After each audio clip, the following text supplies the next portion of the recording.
नमस्कार मैत्रिणींनो. काल होता पौष महिन्यातील रविवार. त्यामुळे अंघोळ झाल्यानंतर मी अगोदर पूजेची तयारी करून घेतली. सर्व साहित्य अगोदर जवळ घेतले, त्यानंतर पूजा मांडली. पूजा केली, तिळगुळाचा नैवेद्य दाखवला, त्यानंतर सूर्यनारायणाची ही पूजा करून घेतली. त्यानंतर आदित्य रानूबाईची कथा वाचून आरती करून घेतली. वेगवेगळ्या भागानुसार पूजा मांडण्याच्या आणि करण्याच्या पद्धती सुद्धा वेगवेगळ्या असतात, तर आमच्याकडे याच साध्या आणि सोप्या पद्धतीने पूजा मांडणी केली जाते.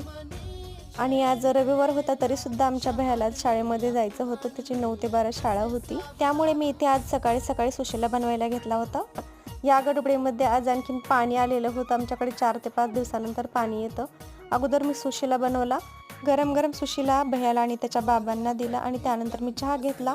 यांना आज एका लग्नासाठी बाहेर जायचं होतं, म्हणून मी भैयासाठी आणि माझ्यासाठी दुपारसाठी साबुदाणा खिचडी बनवून घेतली. चला तर मग इथेच थांबूया.